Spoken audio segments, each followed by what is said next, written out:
Good morning, happy Friday, and welcome to another episode of Tea and Coffee with Paula and Jay, and I am not happy. Okay, sorry, but yeah, I'm not happy with the events of the last 24 hours and what's going on since you guys last joined us. I am not happy. Late night for me because the news was coming in pretty late for us, but I had to get it out there for Yeah. everybody. It's not a good. Sorry to pee on your parade. By the way, it's snowing here anyway, so it's not like the metaphor doesn't fit proper right now.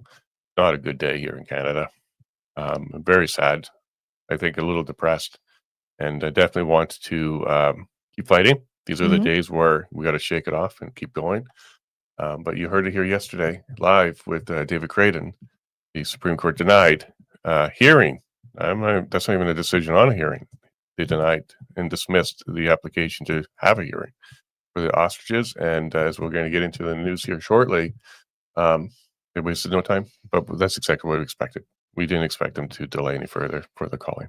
Yeah, no, we didn't, and especially under the cover of darkness, it seemed really when a lot of things kicked off yesterday evening in BC and the night for the rest of us.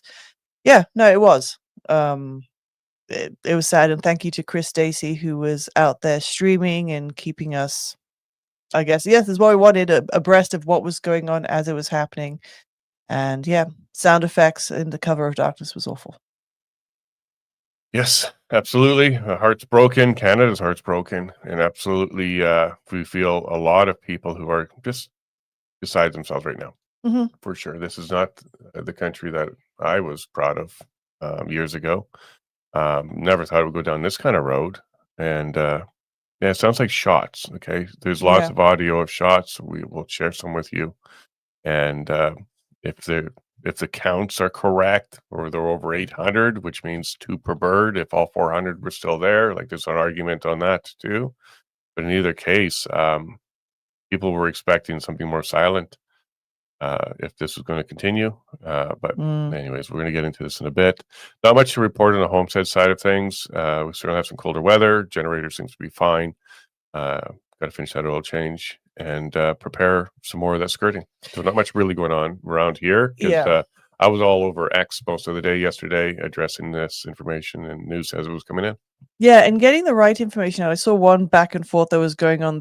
I think there was someone online saying that, oh no, there's still an opportunity. There's a stay that they can do. There's documentation. The CFIA can't come right anyway. And you're like, no, it's done now. It's done now, unfortunately. Stop spreading misinformation out there. That was unfortunate. Yeah, I know. I get frustrated with the quasi lawyers or people who think they know what they're talking about. Yeah, technically speaking, a reconsideration could be filed with the Supreme Court for their application dismissal.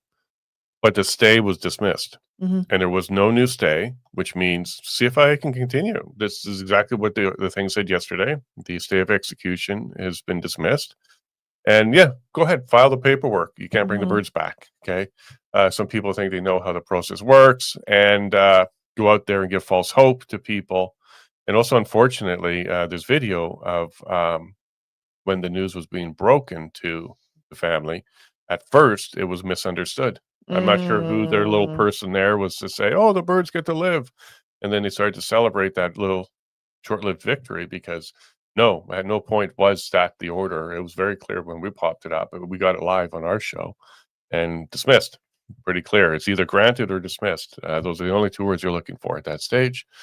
And to add insult to injury, it's with costs. Which means they have to pay for the government's legal as they were going through this process. This ain't going to be cheap. Yeah, icing on the cake right there. Well done. Thank you very much. I would use way different words, okay? Icing on the cake, I would use way different words, but it's with cost. So adding insult to injury, the process is a punishment. Sorry if I'm a little bit abrasive today because I'm hurt. I'm certainly hurt, and I'm a human too. And I'm not going to plug my book. You can go get a free copy, because there's a whole section on vicarious trauma, which is what everybody's going through right now. And when you hear the shots, it's going to be traumatic. And this is something that people should be prepared for. I'm doing my best to follow my own advice on that one. And go ahead and take it from thelevineshow.com. Put that on the screen for that download. Yep, it's free. It's free. Okay, so that's not a plug. You can go get it for free. You can download the PDF and go read some of these chapters because bearing witness doesn't just mean being there physically. It also means when you find the news and you learn the news and you start following it, you're also bearing witness to the events as they're unfolding. So this is one of those days where, I'm a little bit traumatized on what's going on. I'm very disappointed. And I definitely was expecting better out of our government, our agencies, our police. This is, if you were trying to really upset and traumatize millions of Canadians, this is how you would do it. You didn't have to make these decisions go this way, even down to the calling. The calling could have been a lot more humane. Yeah. But again, at this stage, all we have is about 800 what sounds like gunshots recorded. People there counting them as they were happening. There was a live stream. You could see the little ticker going up as people were counting them. That's all we have right now. Now, whether or not those are gunshots or some sort of machinery that was really, really loud, that sounds like a high-powered rifle, that's where we're at this stage. The sun is going to be rising over there soon, and I think more of the news will be obvious what happened here. But anyways, we'll get into that as well shortly. Yeah, lots of comments here in locals. They counted over 500 shots, which meant it took 4 to 5 per bird. I counted 178 birds in the final count of the kill pen. I'm very good at counting animals on the fly. It's a system. And then from Becky, who does an animal cull with guns? At night. At night. Where everybody could hear it, the supporters, the family. The trauma aspect of this is high. Yeah. Very high. And they even have a book, CFIA, on how to call an ostrich. It was to kind of ride them and inject them. But they actually have a procedure, which didn't sound like, that wouldn't sound like gunshots. So I have no idea what really happened. But as even our chat knows, because some of them were live listening to it as well, certainly sounds like gunshots to me. Yeah. Yeah. The whole thing, can something positive come out of it? Is there going to be, a review of CFIA, their methods, this whole debacle? We don't know, but it would just be, again, too little too late because this incident has occurred. The only silver lining could be that we could perhaps learn and improve for next time. But this is Canada. Yeah, the last time I felt anywhere near this was the calling of baby seals, because there was videos of them just walking up and clubbing them. That's how they would kill the baby seals, and the world was outraged. Yeah. The world was outraged. And now you no longer see those. Now, I don't know if it happens anymore or if they just got rid of cameras, but whether they came up with a new procedure or revisited the purpose of it or whatever, that's not something people see anymore. But like, if you're a lefty or a liberal or on that side, a lot of you love animals, and there's no way you want to see animals treated this way. So I'm sure there's a lot of people all over Canada that's appalled by this. Shouldn't have been like this at all. So maybe if we're searching for a silver lining, more people are going to wake up to what their government's capable of and how cruel they can be, not just to the ostriches, but to the people that were there too. Yeah. All night long, bang, bang. And yeah, this is not something that we're used to in Canada. And maybe a lot of Canadians are going to wake up to this news and go, nah, it's a step too far. So that could be part of the silver lining, is more people wake up now. One can only hope. One can only hope. If we don't wake up for our fellow man, hopefully we wake up for animals, because that's what some people tend to do. Yeah. And we pre-booked Dr. Sylvain Charlebois, who's known as the food professor, because we were looking into the cloning in the meat system. 1,200 people were aware of that. The rest of Canada didn't know. It started to leak out. He wrote an article. So we'll be talking to him shortly in about 21 minutes about that. But I'm sure we'll also get into the stranglehold that these agencies have on things like our food supply. Because keep in mind, at one point, these ostriches were for food. They said that right on show. And then they pivoted to doing research with them. Why is this CFIA involved? Canadian Food Inspection Agency. These were not for food. These weren't for human consumption anymore. The argument is made, well, they're going to spread it to other animals, like chickens, that are for food. And this is what we need to clamp down on. But I don't see them killing the wild birds that spread this around from farm to farm. Exactly, because it's not like these ostriches went on a walk and go to the chicken farm and cough on them. Like, this is not the case. It's the wild birds that are spreading it. and there was no actual evidence. We went through the science yesterday, and I went through all the information again yesterday. There was actually no proof that any of these birds actually had it. Right at this stage it was suspected, and suspicion is enough to go ahead and put the order in and call them all. But after 11 months of not seeing birds drop dead, that's pretty good obvious evidence, and their reluctant and resistance, and ultimately their denial of trying to test again to see if they can confirm, is really shocking to a lot of people. So this is going to be an issue for a while, and hopefully you're right. Maybe there is some silver lining and some lessons learned on this one. But at this stage, we're going through the stages of grief, and one of them is going to be anger and denial, and we're definitely going through those right now as a nation. It sucks. Yeah. No, I would agree. It's very, very sad on so many levels. It's a sad event that occurred. But obviously I think, Katie and her family, because again, they've been dealing with these animals for decades. And so this is a huge loss, and the emotional toll, the physical toll. No, it's sad. So we're obviously thinking about them today. And then of course, everyone else who, we are in the ripple effect of it. It's unfortunate.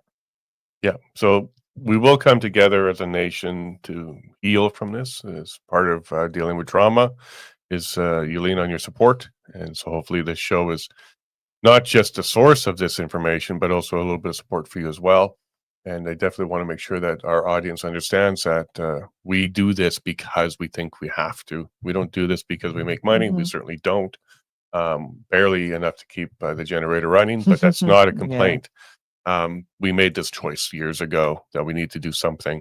This is our something. Yeah. So thank you to everybody who supports us on this. On that note, I do want to remind anybody, if you have any issues with your membership, reach out to members@thelevineshow.com. There's been some people that didn't renew, couldn't renew, doesn't know how to renew. We did a transfer from one platform to another a while ago. And there's also a phone number, 587. Hold on, I'm putting it up You can right just now. tell me. 587-673-9955. Okay, so there you go. So 587-673-9955. And we'll make sure that you're taken care of with any issues. I had a couple of people reach out to me privately. They went and subscribed on X, hoping it would be locals. It wasn't, so we have to fix that up for them. Yeah. So don't be shy, and just reach out if you need anything. That's what Paula is here for, and we want to make sure that you are as supported as we are from you. Yep, so for sure. All right, so let's go ahead and move into the news of the day, because there's a lot going on. Like, something's going on in Canada right now, like all over the place. It's not just the ostriches, although that's a very important one too. The budget, CPC are losing members. Conservative Party of Canada are losing members. Something's going on. Like, we're going into a winter that's going to be pretty difficult, I think, for Canadians as a whole. So let's pay attention to what's going on here. One of the last items I didn't get to yesterday before we got our guest on is David Creighton. Alberta Independence Reason number 1785. Over the years, Ottawa has passed laws that restrict Alberta's energy from reaching markets and deliberately holding back our prosperity, from Bill C-48, the Tanker Ban Act, C-69, the No More Pipelines Act, the so-called C-50, the so-called Just Transition Plan, and C-12. And by the way, there's more. We could have had a long post here, but C-12, the Net Zero Accountability Act. There's no question that Ottawa's policies continue to harm Alberta's jobs, family, and future. In a strong and free Alberta, these federal restrictions would disappear, allowing Alberta to finally unleash its full potential. And at a moment like this, when Ottawa is, destroying farms in BC, things like taking your own future in your own hands as a new nation becomes even more important. This could have been in Alberta, what we were seeing in BC. So thank you again to David Creighton for joining us yesterday. It was a tough day. As you saw live on the show, their application was dismissed with costs. I put out a post there. I'm sure you can come across it. A lot of people came across it. Nothing new to anybody who's watching. Minutes ago, the Supreme Court of Canada denied the application for leave to hear the Universal Ostrich Farm arguments. The Canadian Food Inspection Agency can now proceed with the culling of all ostriches. And as we are getting into in a moment, it sounds like that's exactly what ended up happening. There was no other application to stop the culling. Yes, she'll be able to sue, or yes, she'll receive compensation. Yes, yes, yes to all of those, but it doesn't bring the birds back. So that was pretty definitive. And Donald Best here posted the RCMP will now assist in the killing of hundreds of ostriches, seizing and destruction of private property, violation of animal cruelty laws, violation of human rights, and the rise of communism in Canada. Donald's been all over this one for sure. Police should not be involved in such operations as it destroys the police-local community bond forever.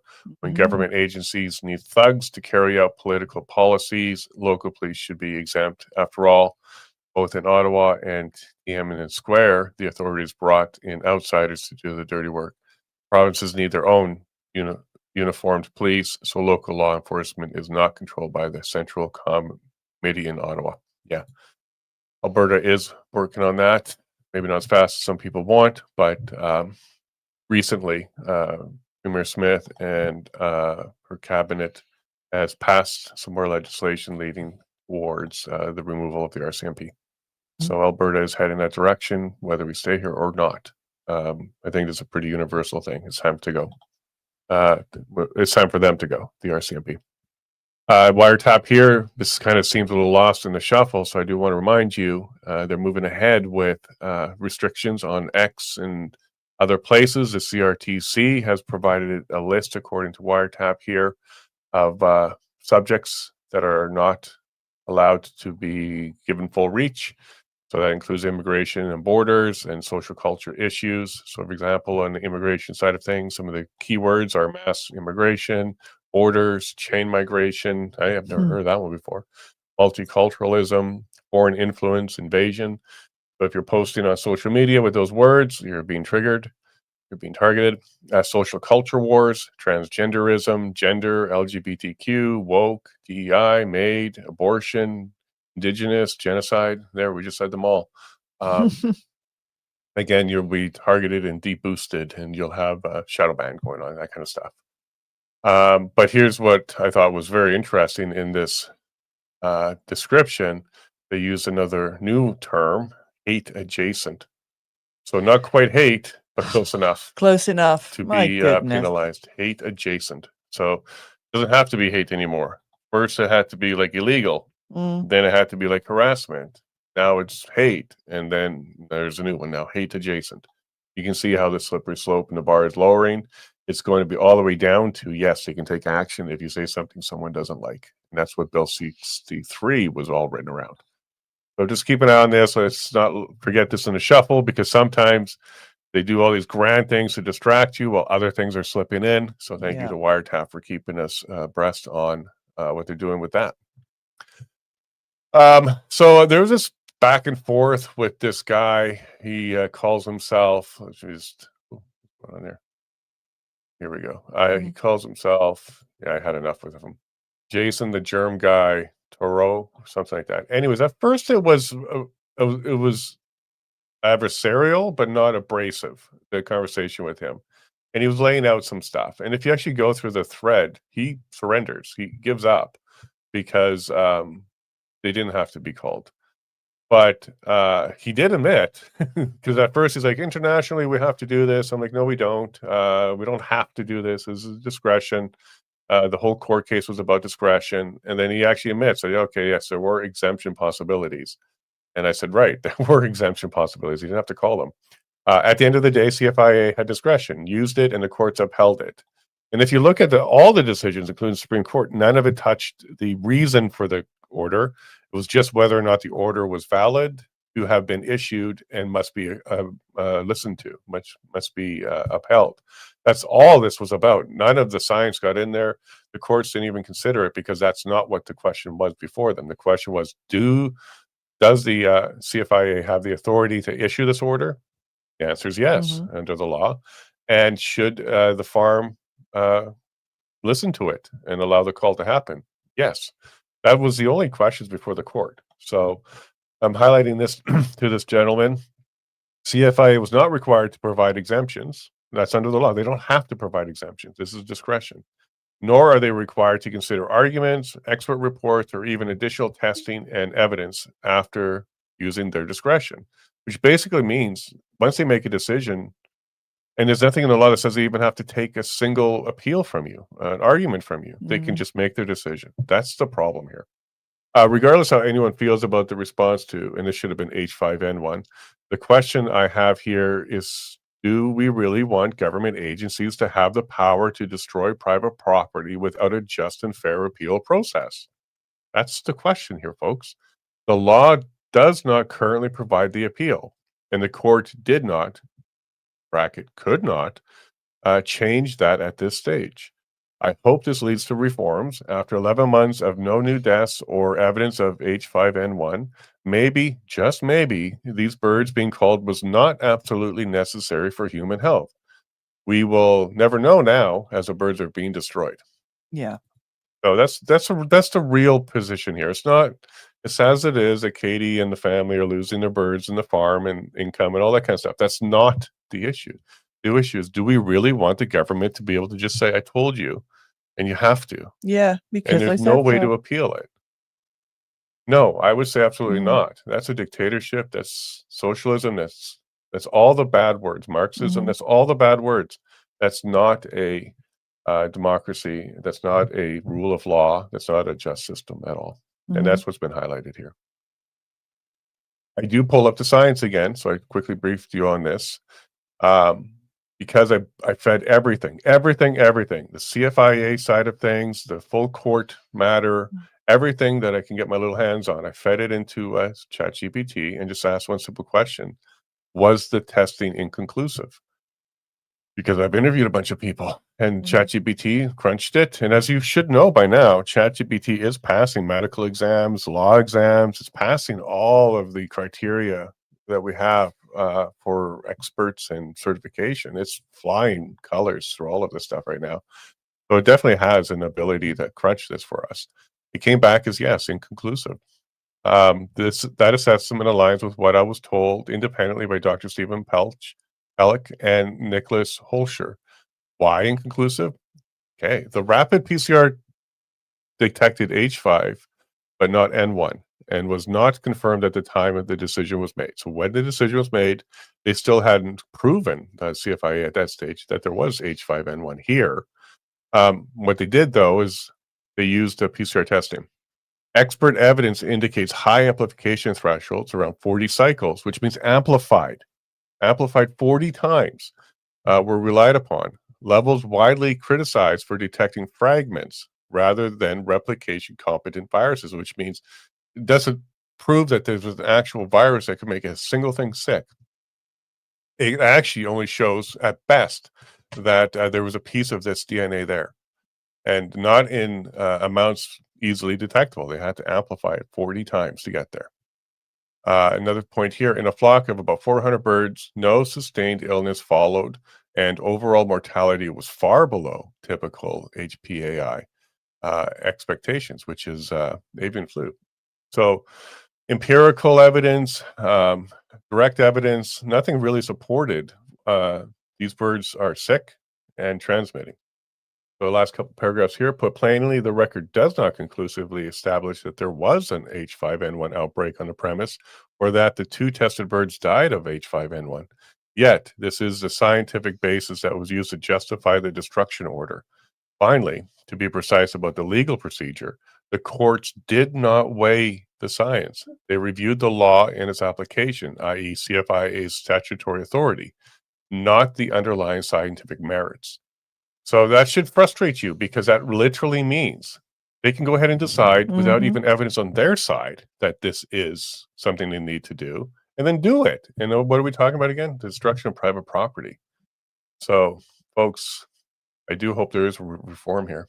Yeah, like, we're seeing comments like, yeah, this isn't just about ostriches. We are the ostriches. Like, that's the whole Yeah, thing. The future of potentially, it's not just about ostriches. This is yeah. a much Well, I bigger don't go issue. down that road because Yeah. I don't think there's going to be a mass extermination of humans in this fashion.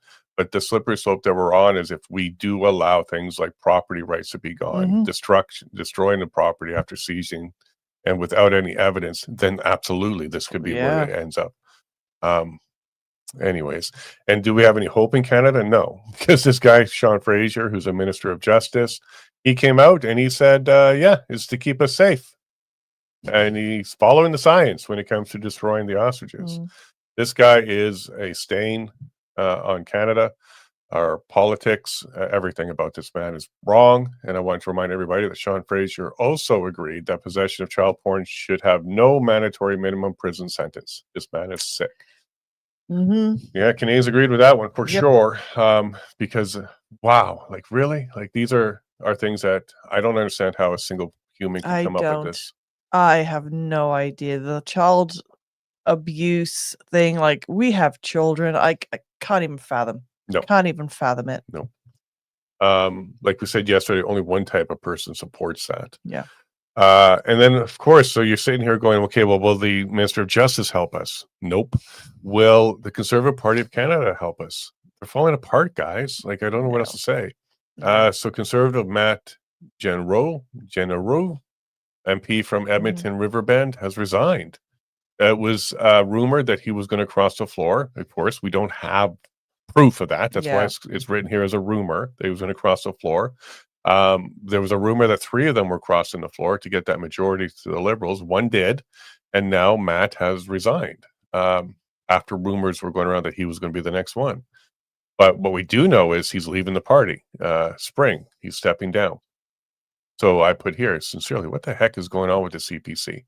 If former MP Matt was even thinking about resigning, why didn't he do so when Pierre needed a seat? That's right. His letter said he ran with hopes Canada would back Pierre, but they didn't. Does that mean he too lost faith in Pierre? He also specifically said he respects both sides of the aisle for their hard work for Canada. Sincerely, how and why would he applaud Carney and the Liberals? Then he concludes with saying he wants to be with his family. This is a common excuse when there are reasons he will not share. Something is going on, and it's not looking good for the CPC, Canada, and certainly not Alberta, because this was an Alberta MP. Yep. And we just lost or losing a Conservative MP here in Alberta. So that means one less voice, even if it was a weak one less voice for Alberta. And as you'll see in a bit, because actually we only have a couple minutes left, I'll just let you know. The votes that he won by was 50.2%. So the Liberals and the NDP were right on his heels. Yeah, it's close. It was a very close riding. And I believe in a by-election, Conservatives are going to lose more support because you just turned your back on them. And either they're just not going to show up to vote. I also expect the NDP to maybe step down in that riding to get Liberals that vote, because why would they compete? They're not going to win. So they may step down. And I guarantee you Liberal supporters in that riding will be very well motivated to try and get the vote out to go ahead and take that seat. So even though he didn't cross the floor, basically, in effect, basically handed them the seat. Yeah. Like, I don't know what's going on there. It's very shocking. Alberta Independence Reason 1786. The Supreme Court of Canada is the final judiciary authority in Canada, and its decisions are binding on all Canadian courts. In the past week, the Supreme Court released 2 rulings that reveal just how far Ottawa's institutions have drifted from the values of justice and accountability. Number 1, Quebec Attorney General versus Senneville, October 31st, 2025. This was Friday, a week ago today. The court struck down the mandatory minimum sentence for convictions involving child exploitation material, ruling it unconstitutional. And there's a decision. Click it and read it yourself. Number 2, Universal Ostrich Farm, Inc. versus Canadian Food Inspection Agency, November 6, 2025. The court ruled that there is no room for new scientific evidence in appeals of government decisions, even those involving the destruction of private property. You can read that decision as well. In a strong and free Alberta, the Supreme Court of Canada would have no jurisdiction, and its decisions would no longer be imposed on Albertans. This reason alone should be why a lot of people want to get out of there. The Supreme Court has gone crazy. It's horrible. It's bad decision after bad decision. Even one of the decisions yesterday that came out or was announced is they're going to hear to protect pronouns in the classroom. So that they will take up. I saw that in the chat. So that they will protect, but not birds or children. Yep. Just priorities. So look, that's a good enough reason for me. Let's just go. Uh, David has posted here, let's support the farm because Mhm. yes, it's with cost. They're going to have a massive bill to cover here, and I'm sure the government won't be generous. They're going to do what they can to collect fast because I think Yeah. their hope is to shut down this farm. So saveourostrich.com, and David provided that link, and we got our guest here right now. And here's what we did speak about this riding in Mhm. Edmonton. It was a very close election. So I do expect it's going to be a hard fought fight in the by-election next year. And I would be surprised if the Liberal Party didn't take it. I'm not asking for it, Yeah. but I'd be surprised if they didn't.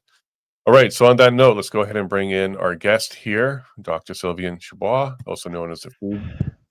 Good morning. How are you doing, sir? Good morning. How are you?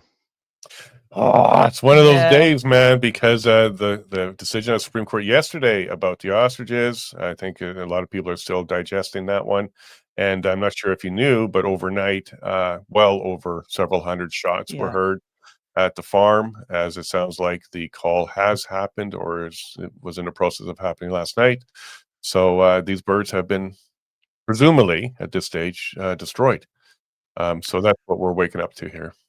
Yeah, I haven't commented on the ostrich issue at all in public, to be honest, because it wasn't really part of the food chain.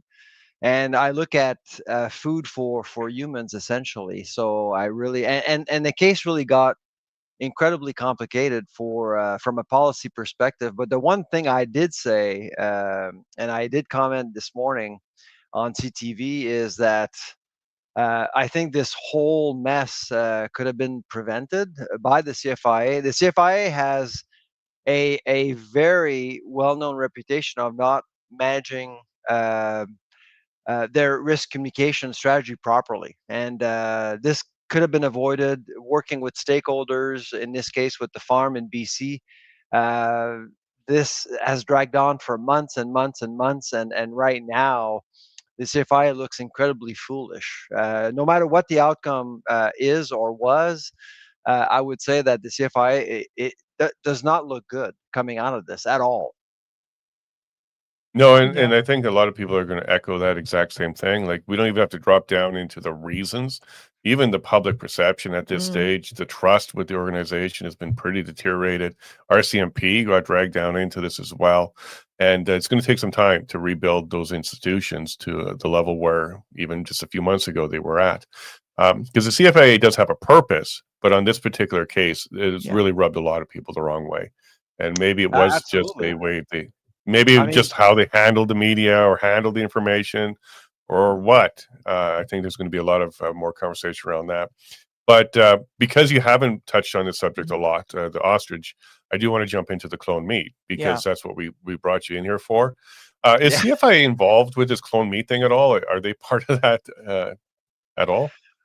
they will eventually because their job is to honor Health Canada's decision. So Health Canada is responsible for the content of labeling. The CFI is provides oversight in terms of how compliant the industry is essentially. So eventually, the CFI will be involved, but right now it's within the realms of Health Canada. So Health Canada will study different technologies that could impact food safety, food security, and then of course the CFIA with its 3,400 inspectors, they will make sure that rules are followed essentially.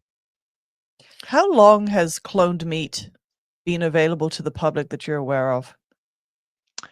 In Canada, Just Yes. now. are you talking about Canada? Well, not the it hasn't been available. Right now, what's being proposed is that the industry would be allowed to sell the offsprings of clone animals, not the clone animals themselves per se, right? Okay, but still, what's really curious about this, and frankly, I would say that it's symbolic to what actually is happening at the CFIA. Health Canada is also guilty of doing the same thing around risk communication. What we know right now is that there's been over 1,200 people consulted as part of this evaluation, this risk evaluation around cloning animals and whether or not we should commercialize the offsprings of cloned animals. And that lasted months, but there was no public sessions. The public was not invited to comment at all. And what we've learned recently is that Health Canada is about to go ahead with this. And not make a public announcement about it. My understanding is that they will notify the 1,200 people that were involved in the process, but will not notify the public. And of course, on top of all this, it won't be labeled at the grocery store. So Oh, the wow. science is actually, I've actually read the science that there are no food safety concerns from a scientific perspective, but we all know that when it comes to grocery shopping, perceptions are pretty darn important, and people Yeah. will look for information, will want to know where their food is coming from, how food is produced, and will probably pay for it. Like I'm thinking of organic production, for example. Some people are willing to pay a premium for that. Well, the cloning debate to me is again another policy failure around communicating to the public what the risks are. And if you don't do that, you're not allowing the market to evaluate exactly what the market currency is for that technology. So I'll give you an example. If I present to you two pieces of meat, one, it comes from an offspring of a clone animal, the other one is conventional at the same price. My guess is that most listeners would probably pick the conventional one. Conventional. But if Mhm. if the cloned meat is actually half price, let's say right now, especially right now with beef prices, let's say that your steak is half price. My bet is that some people will be tempted to buy the half price clone meat.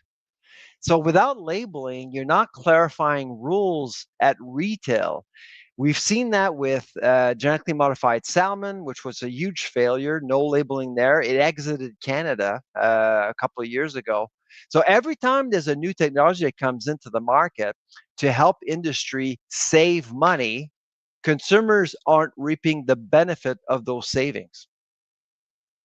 I have a question though. Do you think if that was the case that this cloned meat, is it ever going to be produced and sold cheaper? Or would it just be, it may be cheaper to produce from the wholesaler end, but would it end up being cheaper for the consumer, or would they just keep the prices the same?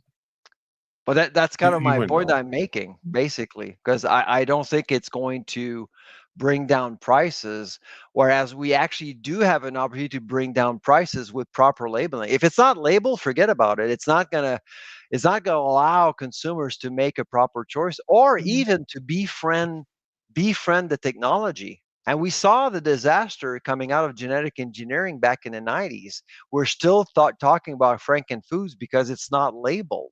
We really haven't allowed consumers to understand exactly how food is produced and how these technologies are making agriculture much more efficient. Now, in your picture, you were showing what looks like beef, so red meat. Are they doing this with just red meat? Are they doing this with poultry? Like, where are they going with this? Can we kind of dig into that? Yeah, my understanding is that it's only aiming at free market commodities, meat commodities like pork and cattle, hogs and cattle. That's it. Uh, I I highly doubt that it would be allowed within supply managed sectors like poultry, eggs, and dairy at this point. I suspect that they're not even interested in entertaining that thought because in supply management, costs are an issue, but they're not as big of an issue as free market oriented commodities like cattle and hogs. So the reason Mhm. why I asked that is because, well, like, what problem are they responding to with this? Because at one point, eggs were very expensive because there was a lot less around. There's now chicken prices are going up. Could be because of culling. Okay, Mhm. they're killing millions of chickens across the country. But what Yeah. problem are they trying to address here? Is there a market problem? Are they worried about natural animals growing and being fed to us? Like, what problem are they trying to solve here other than possibly cost? It's not a problem. It's about optimizing genetics. Uh, I mean, you probably don't know this, or maybe your listeners don't know this, but there is a lot of genetics in the food we eat. The breeding part is actually quite essential to actually come up with the right product for the market. And whether it's the Canadian market, the U.S. market, or Asia, Europe, it really depends. I mean, Canada is actually one of the best countries in the world when it comes to animal genetics, and so there's a lot of genetics into the food we already eat. Cloning can actually allow the industry to come up with the perfect product for certain markets at a lower price, essentially. Now, cloning is expensive, but it's not as expensive as breeding. It's like gene editing in crops right now. Gene editing was approved a few years ago, and it allows for companies to actually use gene editing. So you're basically tweaking around the DNA of certain crops to make it, for example, drought resistant for all sorts of crops. So you can actually increase yield, so farmers can actually make money. Gene editing actually, to me, was a good decision to approve gene editing in Canada was a good decision. But the problem, again, it's not labeled. It's not. We're not telling Canadians what is actually going on. So, but I would say that cloning again, it sounds bad. It doesn't sound appetizing, but it's not something we should be worrying about from a food safety perspective. At the same time, we're not respecting the will of the consumer, allowing them to understand what they're actually buying. That's my concern. Right. So I'd asked if this was available in Canada that's coming. Are you aware of any other country that is currently providing cloned meat? So my understanding is that the U.S. actually is allowing this already. I think, and don't quote me on this, but I do think that in South America, Brazil and Argentina are also doing it as well, and Uruguay. But I'm not entirely sure. I haven't verified. But we wouldn't set a precedent. Mm-hmm. Okay. Remember Dolly, the sheep, Of the course, clone? yeah, 1996. Yeah, of course. Yeah, Let's kind of absolutely. rewind back to Mm-hmm. that, because that was when they started to do, at least publicly, we became far more aware of this technology of cloning animals, and didn't really go so well. Like, the public didn't like it. There was some pushback, and the clone didn't survive as they were expecting. Can you kind of Yep. bring us back to that time, and what has changed since then? Well, I mean, animal activists don't like cloning, and I can appreciate that because there's a lot of trial and error, and to come up with the right, I mean, to come up with the right animal, you have to experiment, and so you basically design the right animal, and you actually enter that fetus essentially into the utero of an animal. So, and sometimes it just doesn't work, and so the ethical, there's an ethical dilemma here for sure that needs to be appreciated. So I can understand that some animal um, welfare activists are not necessarily keen with this idea. Which again points to my concern about risk communication. I actually think we need to label these things. So, if you're concerned about animal welfare and you're not comfortable with cloning, you don't want to encourage the practice. Well, you're not going to be able to know whether or not the product is coming from a cloning process at all at retail. And the labeling issue, I understand fully why you're going with that one. I remember in Europe, maybe it was France or somewhere around there, where they were finding horse meat when it wasn't Mm-hmm. supposed to be there. And also the labeling of fish, from what I understand, is very Yep. bad. Shocking, yeah. Like, it's not even, sometimes not even close to what they put on the label there. So do we have a more systemic issue here about being honest about what's in our food supply, how we regulate it, and also how we enforce it? Is that also part of your concern? I think, I mean, I've worked with Health Canada, I've worked with the CFIA, and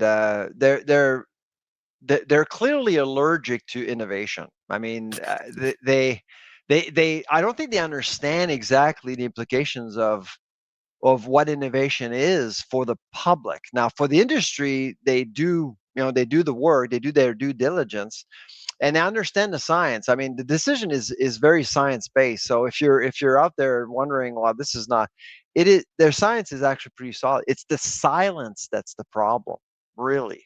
the silence is really bothering certainly me, myself, and many other people. You can see it on social media. People are wondering what is going on here, because they're caught by surprise.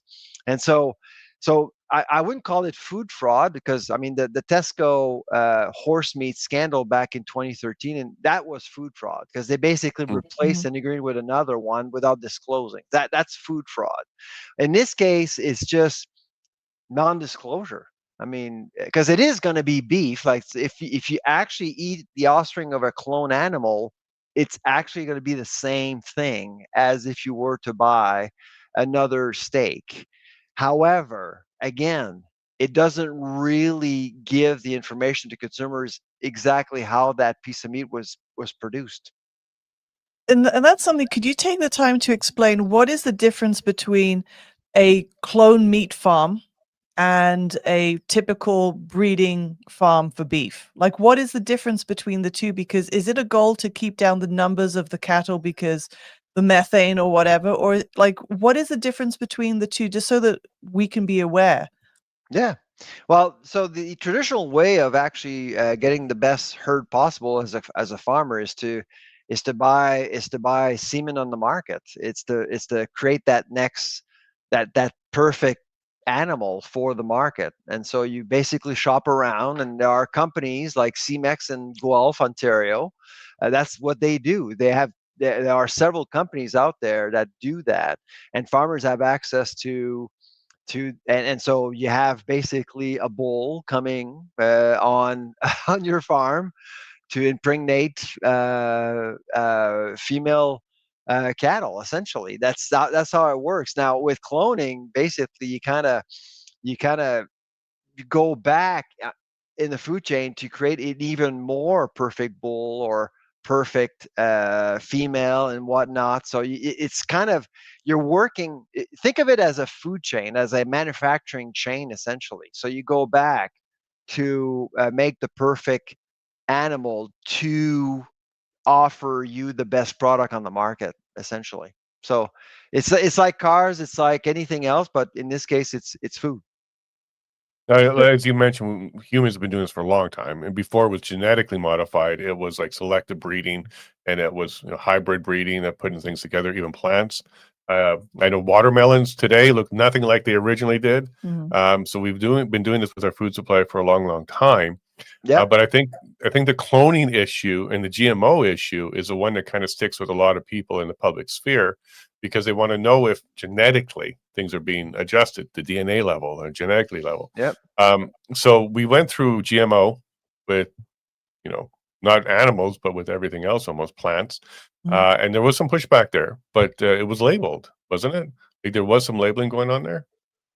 With genetic engineering? Well, the policy in Canada, not in Europe, but in Canada, is voluntary. So labeling is voluntary Oh, for genetic. So if you're so the threshold, my understanding is that the threshold is 5%. If you have more than 5% of you should be labeling, but it's not mandatory. In Europe, it's mandatory. So genetic engineering has actually played a huge role in Canadian agriculture, U.S. agriculture, in South America as well. Um, and But in Europe, there is this movement against genetic engineering for sure. So it's been controversial, but Europe's decision.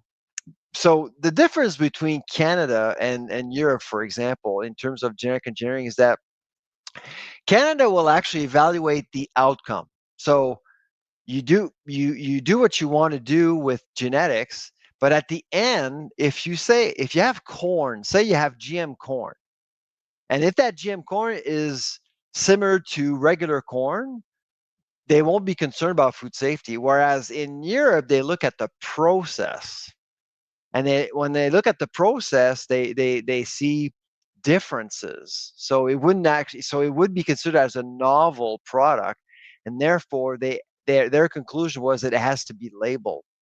So okay. that's the difference between what you see in Europe when it comes to technologies within the food chain and Canada. So Canada is very focused on the end result that is being marketed. And if it's the same, then we worry about it. And I've argued for many years that, well, we should be worrying about it from a consumer perspective because it's not the same for them. Okay, and what we, like you said, is voluntary, but what we saw in Canada is the reverse labeling. So people will say non-GMO, so they'll put it on their label that we're not GMO, and that's one way to kind of differentiate on Okay, the so shelves. yeah, so I know. Okay, so I understand your question now. So there is this GMO project. You've seen that, I'm sure, on many different products. So this is this. So if you want to talk about fraud, the GMO project is a perfect example of fraud. You have this logo, GMO free project, or I can't remember the term, on bottled water, okay, on salt, on things that there is on oranges. There is no GM oranges at all. And so this is a non-for-profit organization out of the US that actually took advantage of this communications void out in the market to reassure the public, because policymakers have decided, well, you know what? There are no dangers to the consumer, so we're not going to force industry to label.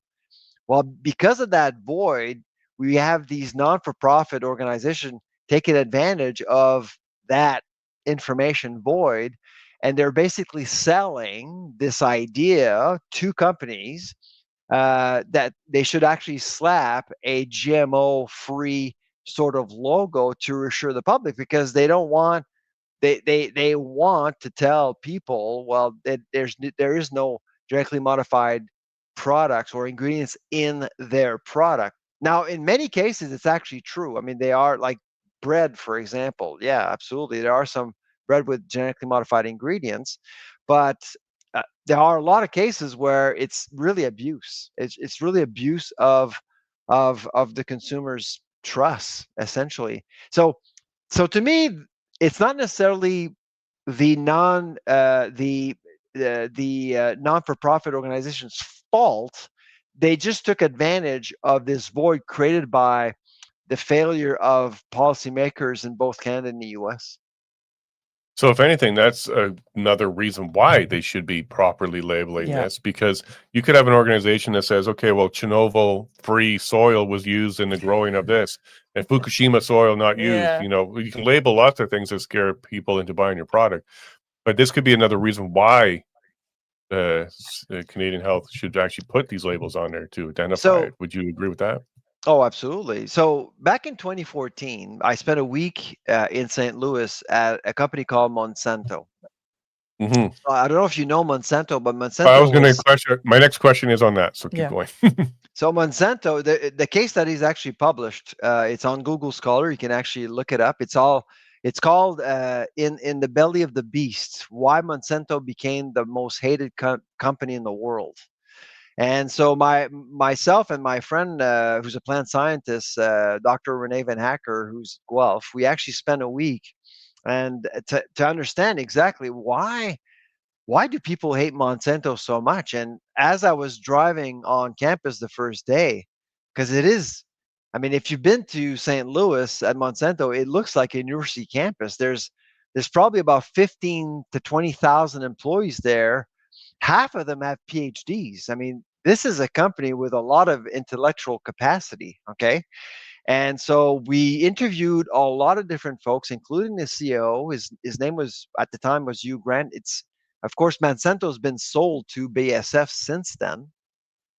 But at Well, the time, I remember sitting down with some people at Monsanto, asking them, I mean, why haven't you bothered connecting with the public, teaching them what you're doing, engaging with the public, explaining to them what genetic engineering is? And because right now you've had several non-for-profits taking advantage of that void to tell the public this is poison. They're using all sorts of chemicals. It's horrible what they're doing out there in the fields. And the response we got, Renee and I, often was, well, the science was there, so we didn't bother. That's that's the mentality of the industry, which is totally wrong. I mean, it's not because it's not the science the problem. It's we're talking about perceptions here, and if you don't address Yeah. that, you're going to be in trouble. Okay, I'm glad you brought Monsanto up because that was my next part. It's going to be about patents. All right, so some GMO stuff when it comes to crops, they own the patent on certain crops, and there's been some patent infringement lawsuits where just simply the wind blew some of the crop into the neighboring farm, and then Yeah. suddenly there's a problem for that neighboring farm. So it's not so much this is going to happen with cattle. The The Percy wind doesn't blow Miser cattle. case at the Supreme Court is the classic case. I don't know if you know the Percy Miser story, but that's exactly that in Saskatchewan. He Yeah, decided to sue Monsanto because he basically claimed that he the field next door basically contaminated his crop, and also he started to actually grow genetically modified corn without paying Monsanto right. because yields were pretty good. But he ended up losing at the Supreme Court of Canada 5 votes to 4. So it was a very close vote. And he was losing his lawsuit against Monsanto, so Monsanto won, Yeah. Yeah, according to and that. and Yeah, there's actually a movie about Percy Miser, and the person playing Percy is Christopher Walken.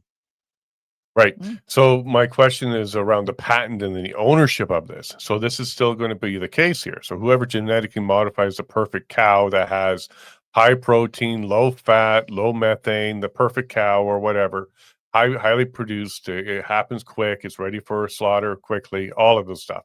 That's going to be owned by somebody. This is not nature anymore. But what's going to Good. happen if one of these farms somebody wants to buy the cow? Like, will these enter regular markets where a farmer can buy a cow for breeding, or are there going to be restrictions on that? Is it going to be no? They're not going to do that. They're just going to be Well, yeah, they genetically are ones and then non. there are restrictions, absolutely, and so farmers are buying into these technologies, but they're also somewhat hold they're held hostage a little bit, and this That's is where I was going with we're at this. the crossroads right now. By the way, I mean there's a lot of tensions between biotechnology companies and farmers because when money's good, when crop prices are high, nobody's asking any questions. But now, crop prices are pretty low. And so farmers are basically breaking even, and they're paying a huge amount of money to these companies to basically have the right to grow what they're growing. And so they are starting to ask questions, and there are tensions right now. I can tell you out west in the prairies, there are tensions right now between farmers and these companies because when you buy seeds, the rights to grow, you're also buying a portfolio of products, pesticides, herbicides, whatever. So these companies can make money, but farmers do question how limited they are in terms of what else they can do, and because they're basically they feel squeezed by some of these major companies, and these major companies are like major companies, BASF, Syngenta, Bayer. I mean, these companies are massive, Yeah. massive. Mm. And that's my concern here for my neighbors, okay? Because they all Yeah. do this right now. They will go buy a bull. It's incredible how much money they spend on these kind of things. Mhm. Oh yeah, it's But if they're thousands of not, dollars. Yeah, absolutely. Yeah. yeah, and it's just going to go up. But if the market has a cheaper alternative, labeled or not, their cows are no longer making its way to the shelves, and they can't buy into the program and say, hey, okay, I get it, they're genetically modified, they're better and cheaper, I want to buy some from my Mhm. farm so I can produce some, but they're locked out of that market. Yeah. What's going to end up happening is we're going to lose farms. We're going to lose That's farms all right. over the place, and that's my concern on this one at this stage. Well, I don't want to disappoint you, but we are going to lose farms regardless. I mean, it's a worldwide phenomena. So Canada loses anywhere between 5 to 7% of farms every year. So it's a fact. I mean, we're looking at building efficiencies, and frankly, I'm personally okay with that because as soon as we start getting into let's save the family farm motto, that's when we get into trouble, and we tend to spend a lot of money. And this is exactly what happened to supply management. Supply management was designed 50 years ago to save the family farm. We're not saving anything. There's been more consolidation within supply management than in other sectors where it's free markets, where free markets prevail. So we got to be careful here. I do think that there are going to be fewer farmers, fewer farms, but these farms are going to be way more efficient. And My concern is that at some point we'll reach a peak in terms of the population we need to feed, and a lot of people are saying, "Are we producing enough food for everyone? Are we going to continue to do that?" My question is, by 2050, I mean, the world population will peak and will start to drop again. So what are we going to do with all that farmland that is actually highly efficient? That's where my head is at right now. So I'm not concerned about losing farms. I'm more concerned about farmland and farmland usage. Yeah, it feels to me, and sorry if I'm heading this direction. This feels like pre-Amazon to me, when we had bookstores, local bookstores, and then we said, okay, it's gonna be more Yeah. efficient and all that kind of stuff. But Amazon on purpose ran at a loss in order to capture the market, For and many then years. push out Yeah. all the small ones, and then they would go ahead and raise their prices, and then now we're all just completely reliant on it. At any point, if Amazon decided to, jack their prices 20%, what can we do? We don't have alternatives anymore. And I'm not saying that's going to happen here, but that's what it feels But like it's to me. the control. We're just on the cusp of having factory farms everywhere and no more small shops. Whether I the small bookstore is good or not, we can argue that all day long, or the small Yeah. farm is good or not. But I'm honestly a little bit more optimistic, to be honest. I do believe in human resiliency. I think there is an opportunity for. I was actually yesterday. I was actually in Quebec City talking to investors and people looking into investing in the food industry, and because they're looking at pockets of opportunities here and there. I mean, uh, Trump's legacy is to get people to think more locally, to think more nationally about food systems. And that's not necessarily a bad thing. And there's always going to be something that will get people, investors, farmers, processors, to think differently about markets.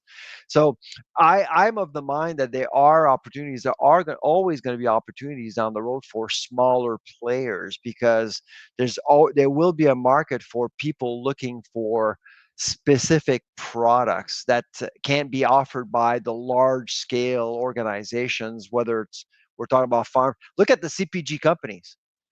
In the last 6 months, we've heard from Kraft Heinz, Dr. Pepper, Keurig, and Kellogg's. They're all splitting up. Why? Because big is no longer beautiful.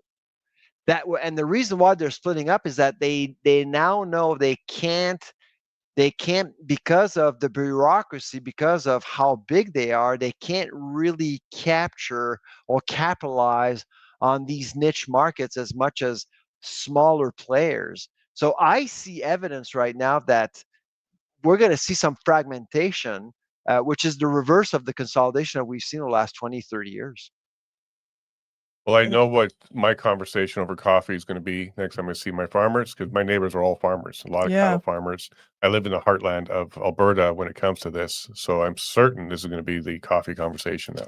Yeah, and You I got the don't. last question for? Yeah, just a comment that because our chat's not responding well to the idea that farms are just, it's inevitable that they're going to be closing, because I don't think it needs to be just small farms. Our concern is who is going to be controlling the access to the meat, and are just our normal breeding farmers, no matter what their size, going to be locked out and forced to close, and then therefore larger corporations come to just, like you said, collect the land. So I think what we're echoing here is what Dr. Charlebois brought up.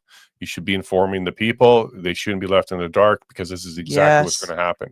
They're Because not going to feel comfortable. the less you inform the public in terms of how heterogeneous supplies are, the less you'll be able to fragment and cater to specific niche markets. And so right now we basically are nurturing that ignorance, that collective ignorance around food, through policy, through bad policy. Yeah, I suspect we're going Mm. to see things in the very near future, not cloned or natural product or something along those lines, being part of the label, whether Health Canada requires it or not. If you don't The same thing inform you the saw with public, GMO. you will pay for it by way of increased skepticism and retaliation. And a lot of people are becoming more cynical because we're not bothering communicating to the public what exactly is going on, and that's unfortunate. Farmers will pay for Yeah, that. well, for sure, and for the government to take a step like not informing, that's not helping the cause. Yeah. That's not No, helping their Not cause at at all. all. Yeah. no. Do you have a couple more minutes? Because we're going to jump into our private chat, because there is a couple questions, but if you have to run, I understand. Actually, I do have to run. Sorry, I only have half an hour, and we're well over We're over we're Yeah. 35 minutes in, so I'm really sorry about that. I wish I knew I had to devote more time, but I've enjoyed this conversation. No, I really Thank you. appreciate you taking the time. As soon as I heard about it, I reached out to you and you're like, Mhm. hey, that's my article. I'm like, perfect. Can you come on? So thank you for your time. I really appreciate that, Dr. Charbois. And maybe we'll talk again in the future as this starts to roll out some more. All right, take care. Take Take care. care. Bye-bye. Yeah, EBGBs. A lot of people will be getting those, and I certainly am. Many levels, many levels. Who controls the patent? Who decides what's good and what's Yeah. bad? What is good, what's bad? Low methane, high protein, like where are we going to go? And then, he dismissed the small farm. I don't. I Okay. don't at No, I don't. all. And neither does our chat. No, I don't at all. That is my neighbors. That's the lifeblood of my Yeah. community. And the last thing we need to do is Bill Gates and his crew failed on the fake meat. Now they're going to succeed on the cloned meat. Yeah. I don't like this at all. Monsanto screwed a farmer in Saskatchewan because of the wind, and the farmer should have won that one. Supreme Court, Yeah. as you heard, upheld it. So we already have precedents in this category of genetically modified, owned by a corporation. They own the patent, and if you even accidentally Mm-hmm. have it on your farm, you're going to be the one that loses. Yeah, CFI will be there, people. Oh, like I could see that being a Yeah, case. Like, no lie. a cow escaped or a bull escaped, and we're not sure if it impregnated any cows, so we're going to stamp them all out. Like, Yep. something along those lines. And they won't test all. Yeah. Yeah. Yeah. No, I'm woman Quite scorned the right day. now. We're leaving you on a Friday like this, folks. But this is why we do the show, because it Yeah. popped up on my radar. Thank you, Phil, who might be watching this right now. Or actually, I think he says he's going to watch the replay. But Phil brought it to my attention at council meeting. Again, I'm not a counselor, but I'm still there trying to represent. And this is where I learned about this. I'm like, what? What do you mean they're secretly telling just 1,200 people about cloned meat and it's entering our food supply? Huh? I'm sorry, what? Exactly. I'm like, okay, well, I know who I'm going to reach out to, the food professor. And thankfully he was available. Mhm. Didn't like everything he was feeding us, pun Yeah. intended. But we need to know. And one of the key things I did take away, I was in complete agreement. The consumers need to be educated. Effort needs to be made to educate, to label. Just stick a label on just for that initially. But yeah, consumer awareness in many, many fields and industries need to be there. Take the So lefties, time. are you listening? Because you like labels and you like to have natural products and organic. Yeah. Your government's feeding you, going to feed you the offspring of cloned animals, and they're not going to tell you. Yeah. What issue can we all get on? Like, is there an issue that we can all get on? If it's not about animal cruelty, how about your food? Yeah. Like we gotta address this. No, and then the frustrating thing is some will disagree just solely out of spite, even though deep down they're like, but it's like, well, if the certain group agree, I have to disagree, and which is sad. Yeah, and the Amazon, it feels like Amazon, because Amazon did run out of loss. They had investors can sustain that company until they wiped out all your alternative options, and then they were in full control, brought in a lot of cheap Chinese products, and we have low quality and low choice now. So that's not innovation. It's not Yeah. innovation. That is market control. And I'm not a fan of this. I'm really not, because literally my neighbor is a beef producer, and I Yeah. know him well. Yeah. And He had to get a new bull because Curly got hamburgered a couple of years ago. He's got a yeah, new bull in his but field. what's happening right now though is the prices are so high that and I'm not saying specifically my neighbor. I No. just had this conversation yesterday at the coffee time with farmers. And by the way, that's one of the reasons why we do this. Go to those coffee times. Yeah. Is to learn about this. All the older farmers are in heaven right now because Yeah. the value of all their beef stock? is high. It's high. They're like, I have never had it better than now.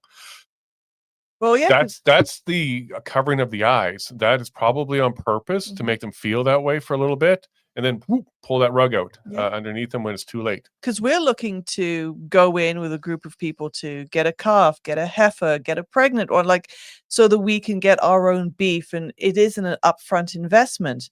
It's tough though because it's so expensive. Like you can't go it alone. Well, you can, but then you're like, it's very $4,000 or it's $5,000 per thousands. cow right now. It's thousands. So you're trying to go in on more, and then again, it's for the long term. And yeah, it's difficult. So I'm always asking, like, hey, do you have a calf going bottle fed? We can take it because we've done bottle fed before. No, it's difficult, and yeah, it's Well, the cattle farmers living a good life right now, but it is tough. It's tough. Beef is expensive. the comment he made a little flippantly, people are resilient, meaning he's expecting it to be rough, Yeah. and then we have to rebound from it. Same thing Carney said when he was becoming the leader of the Liberal Party. It's going to be tough for Alberta. Let's be there for them. Why? Because you're going to make it tough. That's Yeah. why. Okay.